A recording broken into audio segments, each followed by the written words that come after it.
Hi there everyone, and welcome back to another fantastic chess game by Bobby Fischer, the legend. So this chess game was played in the United States Chess Championship in 1965.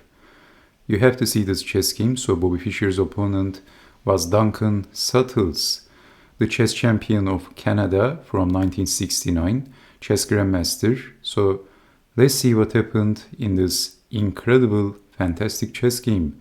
She's quite interactive. So Fischer, basically he was extremely dominant at this time. He was winning tournaments after tournaments.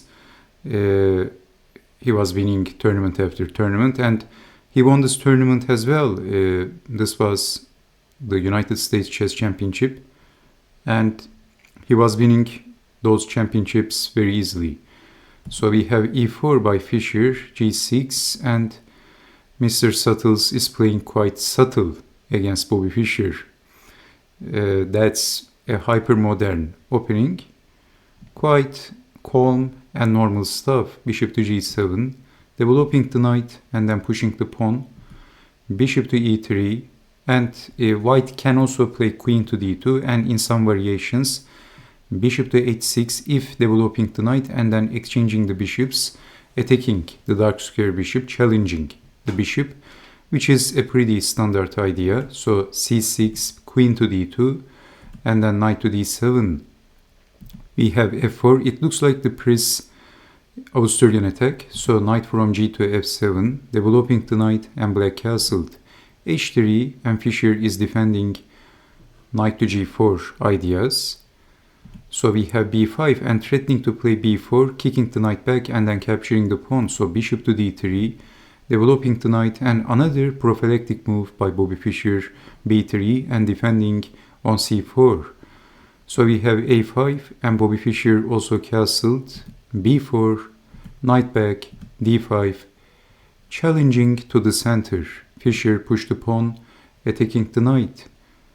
Mr. Suttles is getting in, knight to e4, and Bobby Fischer didn't want to give up his bishop, so he played queen to e1.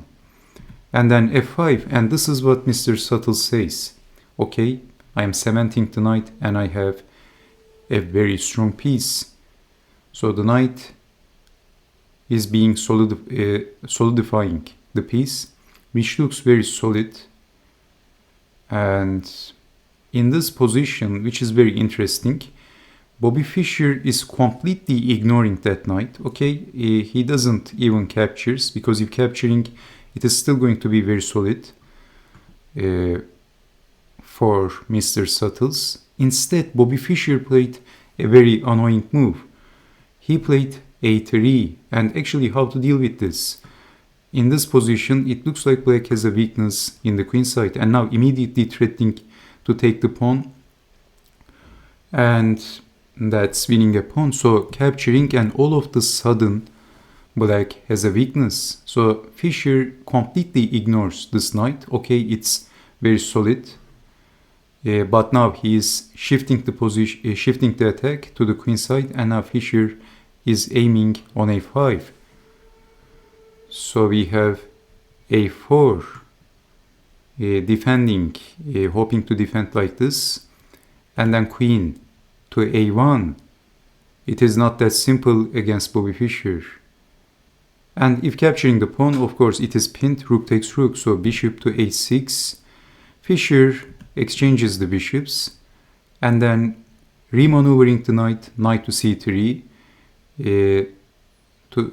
positioning the knight to c3, and we have queen to c7. Okay, in here, if capturing the knight, you can see that this a pawn and also the c pawn is going to be weak. So I think white is going to be slightly better if exchanging the knights, but not exchanging. So queen to c7, and remaneuvering the other knight and planning to place the knight on d3.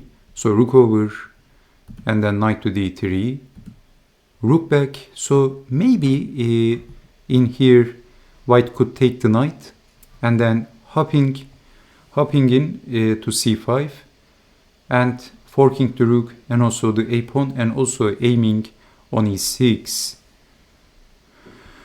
So maybe this is why we see this prophylactic move. and then queen to b2 and e6. So I think in this position capturing the pawn is completely fine, but then white is going to capture back with the pawn after capturing the rook, of course. And then you can see that this pawn is also going to be a weakness. Let's check that out. So we have e6. If a takes, then rook takes, and then c takes on b3. Okay, I don't understand completely, but again, the c pawn could be attacked. So queen to b2, e6, and then knight to c5. We have bishop to f8. Well, if capturing the knight, then capturing, and this is losing immediately. Actually, white is better. White is a pawn up. So bishop to f8, pinning the knight, and then doubling the rooks, and it looks even more threatening on the a file. King to f7, knight takes on a4. Okay, Bobby Fischer is a pawn up. So it was not very easy to defend that pawn anyway. So bishop takes on c5, d takes on c5, and we see king to g8. Fischer is a pawn up and he has the better position. Rook to b3 and queen to a5.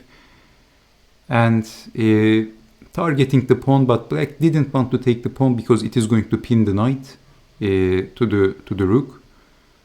But what happens if rook takes? Can you see what is the problem for black in this position? So if I give you a few seconds, can you guess the next move for white, which is very simple?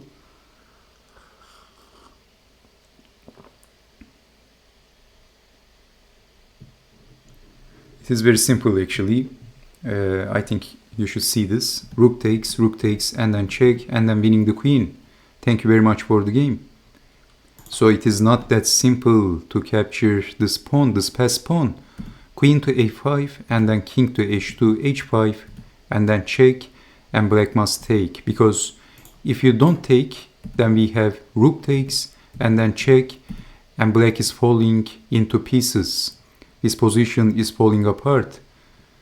So after Fischer checks the king, Mr. Suttles captures, and then queen takes on b8, check, and moving the king, and another very nice move by Bobby Fischer. Rook to b1, and we see queen takes on a4, giving up the pawn. And this was not a very good move.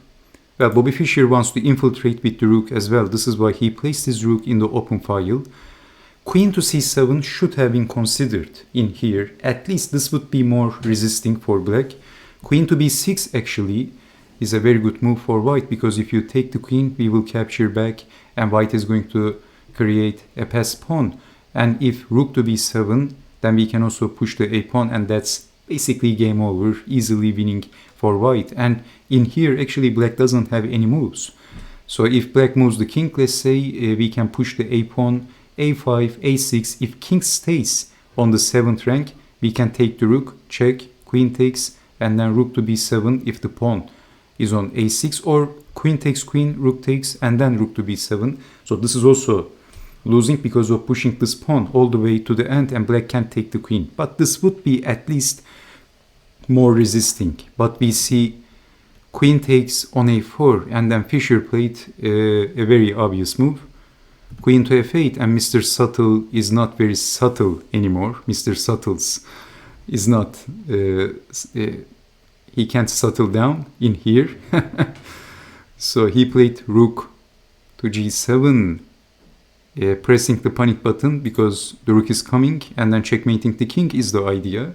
So rook to g7, but rook in, and then we see, threatening checkmate. So g5, and then check, king to g6, and Fischer checks the king, and Mr. Suttles played rook to f7, and after rook to b7, he resigned. There is no defense. Well, if king to h7, then we have checkmate like this. If king to h6, then we have check, and then check, and this is also getting force checkmated immediately, and there is no defense. Okay, very nice stuff. So Fischer is giving up the pawn, but he is infiltrating with the rook. So very nice. check. And after this move, we have rook to f7, and then rook to b7, and black resigned. So let me show you the possible continuation actually. If pawn takes, I mean, there is no defense obviously, then check, check, and then checkmate. And if king to h6, checkmate like this. Okay, so what do you think about this chess game by Bobby Fischer against the Canadian chess champion? Fischer just defeats his opponents like like that, very easily. He makes it look so easy. This is what I'm trying to say. Okay, so I hope you enjoyed watching this, and I hope to see you next time with more interactive chess games. Just stay safe, take care, and bye bye.